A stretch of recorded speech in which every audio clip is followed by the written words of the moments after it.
Guys, सत्यमेव जयते, आखिरकार धर्मेंद्र प्रधान का इस्तीफा हो गया है। जी हाँ, यानी उनको अपने पद से हटना पड़ा। देखिए, सवाल ये है कि व्हाट नेक्स्ट। तो नेक्स्ट है ना, ये मैं बताने वाला हूं आपको और आपको मजा आने वाला है। नेक्स्ट ये है, ये जो फोटो देख रहे हो ना, इसका बहुत बड़ा मायना है। आपको ये सिर्फ फोटो दिखाई दे रहा होगा, लेकिन मेरी नज़र से देखोगे तो यहाँ पे 2029 और 2027 दिखाई दे रहा है। और लोगों का क्लियर कहना है कि 2029 में कांग्रेस आ रही है, यानी रागा जो है ये नेक्स्ट पीएम होने वाले हैं। और ऐसा ना, मैं आपको हिंट देने वाला हूं और आप खुद समझ जाओगे। यानी हिंट देने वाला हूं, आप समझ जाओगे, लेकिन आपको पूरी वीडियो को ना ध्यान से समझना पड़ेगा। और ये चीज समझनी पड़ेगी कि दौर चेंज हो चुका है। हर 10 साल में मार्केट चेंज होती है। और उस बिहाफ से आपको ध्यान है, जब ये कॉकरोच पार्टी बनी थी, ठीक है, कॉकरोच ने जन्म लिया था ना, तो लोग इसकी मजाक बना रहे थे कि क्या ही कर लेंगे। तो मैंने उस दिन कहा था कि नहीं, इसको हल्के में मत लेना, क्योंकि ये जैन जी को रिप्रेजेंट कर रहे हैं और गारंटेड जो है एजुकेशन मिनिस्टर का इस्तीफा होने वाला है। खैर दोस्तों, जैसे कि आज आपको पता है, एजुकेशन मिनिस्टर ने इस्तीफा दे दिया।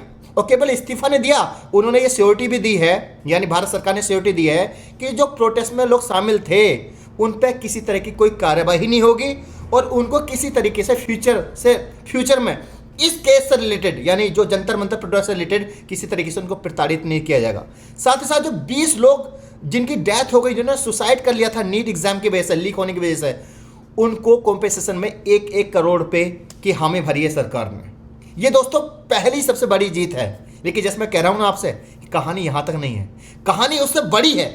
बड़ी कहानी क्या है, मैं समझाता हूं आपको।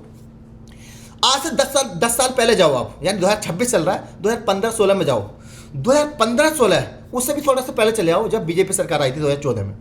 2014 में आपके सामने एक आंदोलन हुआ था, यानी 2012, 13, 14 के आसपास एक आंदोलन हुआ था। उस आंदोलन में आपने देखा हुआ क्या हुआ था, अन्ना हजारे वाला आंदोलन था, ठीक है। और एक तरफा कांग्रेस हार गई और बीजेपी जो है सरकार में आ गई, ठीक है, इतना क्लियर हो गया।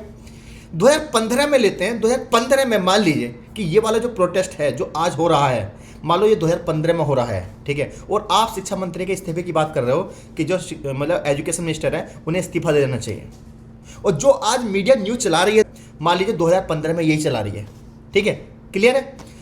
2026 में जो आज न्यूज चल रही है, 10 चैनल मान लो मोटे मोटे बड़े बड़े, चाहे वो एनडीटीवी हो, आज तक हो, ठीक है, न्यूज़ 18 हो, कुल मिलाकर 10-12 चैनल ही होंगे आपके हिसाब से जो बड़े बड़े चैनल है जिसे लोग देखते हैं, ठीक है। मान लो उन्हें जमीन पर आने के बाद, हालांकि उनका जो मेन एंकर है वो तो जमीन पर आएगा नहीं, वो अपने रिपोर्टर को भेजेगा।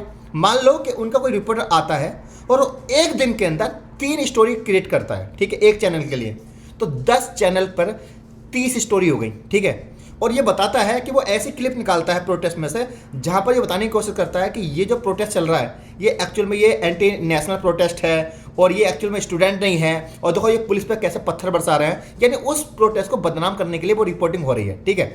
तो कुल मिलाकर के टीवी पर 30 खबर चल रही है 10 चैनल के माध्यम से, ठीक है, इससे ज़्यादा तो नहीं। 2015 की बात बता रहा हूँ आपको, और आपको ये पता है कि यार रियलिटी क्या है, यार ये तो बदनाम कर रहे हैं। आप कुछ कहना चाह रहे हो लेकिन आपके पास प्लेटफॉर्म नहीं है और आप एक्टिव नहीं हो, तो पूरी दुनिया क्या मानेगी कि हाँ वाकई में ये प्रोटेस्ट है, ये गलत हो रहा है और इनकी इंटेंशन सही नहीं है और गवर्नमेंट अपनी जगह ठीक है। ये है 2015 की बात। अब आ जाते हैं 2026 में। 10 साल बाद आप सोशल मीडिया पर एक्टिव हो चुके हो। 2026 में क्या हुआ, 2026 में ये हुआ और आने वाले साल में क्या होगा कि मान लीजिए 10 चैनल 3-3 रिपोर्टिंग बनाते हैं, 3-3 वीडियोस बनाते हैं और 30 वीडियो को ये चलाते हैं टीवी पर एक दिन में कि देखो ये प्रोटेस्ट हो रहा है ना, ये एक्चुअल में स्टूडेंट नहीं है, ये तो आंदोलनकारी हैं और ये जो है इन्हें देश से प्यार नहीं है, ये तो चाइना है, चाइना से पैसा आ रहा है, पाकिस्तान से आ रहा है, आप सब कुछ बोल दिया उन्हें, ठीक है, सब कुछ बोल दिया उन्हें, बदनाम कर रहे हैं। लेकिन पता आज क्या है, आज अगर एक चैनल 3 वीडियो डालेगा ना तो उसके काउंटर में आप लाखों वीडियो आज सोशल मीडिया से डाल सकते हो। समझ रहे हो नहीं, फर्क समझ रहे हो नहीं। 2015 में आपके पास प्लेटफॉर्म नहीं था, अगर प्लेटफॉर्म था भी तो आप इतने एक्टिव नहीं थे। लेकिन आज जमाना चेंज हो चुका है, आज सोशल मीडिया का जमाना है।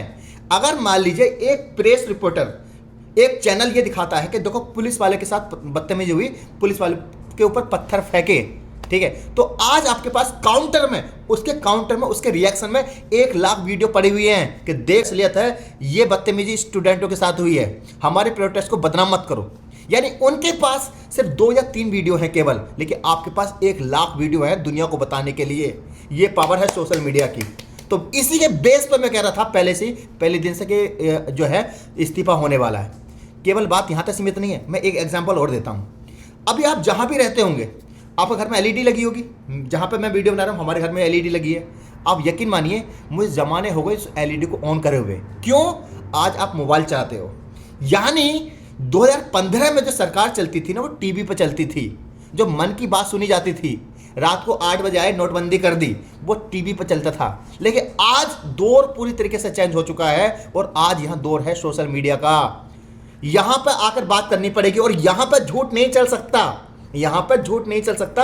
रीज़न मैंने आपको बता दिया कि मीडिया अगर टीवी पर चलाएगी ना 10 वीडियो के, ये प्रोटेस्ट ऐसा हो रहा है, ये लोग ऐसा है, ये लोग आतंकवादी हैं, खालिस्तानी हैं, आपके पास लाखों वीडियो हैं बताने के लिए दुनिया को ये रियलिटी है। आज सक्सेस की परिभाषा चेंज हो चुकी है। पहले सक्सेस का मायना था सक्सेस, आज सक्सेस का मायना है वायरल। अगर आप वायरल हो जाते हो ना तो लोग आपको कॉन्ग्रेचुलेशन देते हैं कि भाई कॉन्ग्रेचुलेशन आप वायरल हो गए। एग्जाम्पल के तौर पर दिखाता हूं, इसी प्रोटेस्ट में क्या हुआ कि एक पुलिस वाला था, एक निहत्थे स्टूडेंट को पीट रहा था, ठीक है। अब ऐसे में क्या हुआ, अगर यही घटना अगर 2015 में होती है तो टीवी वाले कुछ भी चला सकते हो अपनी मर्जी से। आप बदले में क्या कर जाओगे, एफआईआर करने जाओगे, एफआईआर आपकी सुनी नहीं जाएगी। आप कोर्ट जाओगे तो कोर्ट वाले आपके सुनेंगे नहीं। यानी कुल मिलाकर आप प्रताड़ित होते थे, आप पे जुल्म भी हुआ और आप प्रताड़ित भी हुए। लेकिन 2026 चेंज हो चुका है। अब जब पुलिस वाले ने उस बच्चों को पीटा, या ऐसी बहुत सारी वीडियो वायरल हुई जहाँ पर लड़कियों को पीटा गया, उनसे बदतमीजी की गई, तो क्या करा आपने? कोई एफआईआर तो नहीं करी, क्योंकि आपको पता एफआईआर उन पर होगी नहीं। आप कोर्ट गए तो जज साहब ने क्या कहा, हमारे पास टाइम नहीं है। लेकिन आपने क्या किया, आपको पता कि सोशल मीडिया का जमाना है, आपने उसको इतना वायरल कर दिया कि सरकार को या पुलिस को उसको प्रोटेस्ट से हटाना पड़ा। उस पुलिस वाले को, एक बंदे को आपने इतना वायरल करा कि उसे अपनी इंस्टा अकाउंट को डीएक्टिवेट करना पड़ा। तो ये आपकी जीत है। यानी अब आप चलते फिरते रिपोर्टर हो। ये जो मोबाइल है ना, ये यहां से सरकार चल रही है। और एक एग्जांपल और देता हूं कि 2029 में रागा क्यों आने वाले, या 2027 में लोग जो है अखिलेश यादव की बात क्यों कर रहे हैं। आपके घर में जैसे आप जैन जी हो, हम तो खैर जैन जी नहीं, हम तो उससे, क्योंकि मेरा तो 1996 का डेट ऑफ बर्थ है। आप बताइए मुझे कितना है आपका। तो मान लीजिए होता क्या था, हमारे समय में हमें मोबाइल नहीं मिला ना, हमने घर वालों से जिद करी, मोबाइल नहीं मिला, हमने पैसों से खरीदा मोबाइल अपने टाइम में, जब हम थोड़े बहुत पढ़ लिख लिए, जब भी है, ठीक है। लेकिन आज आप देख रहे होगे जो 2000 के बाद के पैदा बंदे हैं, या 2005-6 में जिनका बॉर्न हुआ है, जो मान लीजिए आपका भांजा होगा, आपका बेटा होगा, आपकी भतीजी होगी, कोई भी होगा जिसकी एज मान लो 10 साल है, 10 साल को ज़्यादा बड़ी एज तो नहीं है, उसने कहा कि मुझे आईफोन चाहिए, मुझे मोबाइल चाहिए। आप दिल पर हाथ रख के बताओ कि अगर उसने जिद कर ली तो वो जिद पूरी होगी या नहीं होगी? गारंटी से कह सकता हूँ। आप टाल तो सकते हो 1 साल के लिए, 2 साल के लिए, 3 साल के लिए कि बेटा, मान लीजिए अगर आपके भांजे ने कहा कि मुझे बाइक चाहिए, या आपके बेटे ने कहा जिसकी उम्र 10 से 11 साल है कि मुझे बाइक चाहिए और मोबाइल भी चाहिए, आप उसे टाल तो सकते हो 1 साल के लिए, 2 साल के, 3 साल के लिए, लेकिन गारंटेड आपको दिलवानी पड़ेगी। आपको दिलवानी ही पड़ेगी। क्यों? ये दौर सोशल मीडिया का है, समझ रहे हो नहीं? यहां पर झूठ नहीं चलेगा। सरकार जो गिरती है ना, वो झूठ के एक्सपोज से गिरती है, एक परसेप्शन क्रिएट होता है। यानी 2015 में विपक्ष को इतना नहीं दिखाया जा रहा था, ठीक है। अब इस समय विपक्ष ना पूरी तरीके से एक्सपोज हो रही है। एक्सपोज का मतलब है पूरी दुनिया में दिख रही है सोशल मीडिया के जरिए। और जब आप दिखोगे ना तो आप बिकोगे। एक पुरानी कहावत है, आप दिखोगे तो बिकोगे। यानी अब सिंपल सी बात है, अगर आप पर जुर्म होगा ना तो आप पुलिस के भरोसे या कोर्ट के भरोसे नहीं हो। आपको पता है कि वो तो बात की बात है, लेकिन आप सामने वाले को इतना वायरल कर दोगे ना, वहां कोई दिक्कत ही नहीं होगी। और इसी के बेस पे 2029 में, आप लिख लो, इस वीडियो को रिकॉर्ड कर लो, 2029 में जो सरकार आने वाली है ना, वो आने वाली। क्यों? क्योंकि जो सरकार है वो झूठ के बेस पर है। आप सोचो ना कि अगर ये प्रोटेस्ट नहीं होता, सोशल मीडिया पर वीडियो नहीं चलती, तो क्या एजुकेशन मिनिस्टर जो है इस्तीफा देते? गारंटेड नहीं देते, क्योंकि मीडिया लगातार इस प्रोटेस्ट को बदनाम कर रही थी, लगातार बदनाम कर रही थी इस प्रोटेस्ट को, लगातार इसको जो है बार बार कि ये ऐसे है, ये ऐसे है। लेकिन पता वो फेल क्यों हो गए?